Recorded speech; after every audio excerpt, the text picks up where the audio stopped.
ये खबर SGT university द्वारा प्रस्तुत की गई है।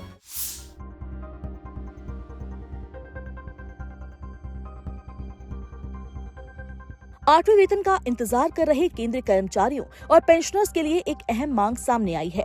इस बार न्यूनतम सैलरी तय करने के फॉर्मूले में बदलाव की मांग की जा रही है। अगर ये सुझाव स्वीकार कर लिया जाता है तो इसका असर कर्मचारियों की सैलरी के साथ साथ उनकी रिटायरमेंट प्लानिंग पर भी पड़ सकता है। मामला परिवार के यूनिट गिनने के तरीके से जुड़ा है। मौजूदा फॉर्मूले में न्यूनतम सैलरी तय करते समय कर्मचारी, जीवन साथी और 2 बच्चों को शामिल किया जाता है, यानी कुल 3 यूनिट के आधार पर परिवार की जरूरतों का आंकलन किया जाता है। लेकिन NCJCM और BPS यानी पेंशनर एसोसिएशन ने इस व्यवस्था में बदलाव की मांग की है। उनका कहना है कि अगर माता पिता कर्मचारी पर निर्भर हैं, तो उनकी जरूरतों को भी न्यूनतम वेतन तय करते समय ध्यान में रखा जाना चाहिए। यूनियन के प्रस्ताव के मुताबिक नया फॉर्मूला 5 यूनिट का होना चाहिए। इसमें कर्मचारी, जीवन साथी, 2 बच्चे और डिपेंडेंट पेरेंट्स को शामिल किया जाएगा।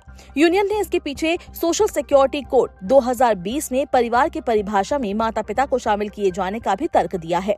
उनका कहना है कि जब सामाजिक सुरक्षा के संदर्भ में माता पिता को परिवार का हिस्सा माना गया है, तो न्यूनतम वेतन तय करने के फॉर्मूले में भी उनकी जरूरतों को शामिल किया जाना चाहिए। अब सबसे बड़ा सवाल है कि अगर 5 यूनिट वाला फॉर्मूला अपनाया जाता है तो न्यूनतम सैलरी कितनी होगी।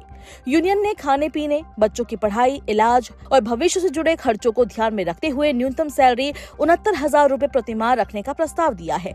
हालांकि ये अभी मांग और प्रस्ताव है, इसे सरकार या 8वें वेतन आयोग द्वारा मंजूर किया गया फैसला नहीं माना जा सकता। इसके साथ ही यूनियन ने 3.83 के फिटमेंट फैक्टर की मांग भी रखी है। इससे बेसिक सैलरी में भी बड़ा बदलाव हो सकता है। हालांकि एक्सपर्ट्स का मानना है कि इतना ज्यादा फिटमेंट फैक्टर मिलना संभव नहीं हो सकता। फिलहाल 7वें वेतन आयोग के तहत केंद्रीय कर्मचारियों की न्यूनतम बेसिक सैलरी 18,000 रूपए थी। ये 3 यूनिट वाले फॉर्मूले के आधार पर तय की गई थी।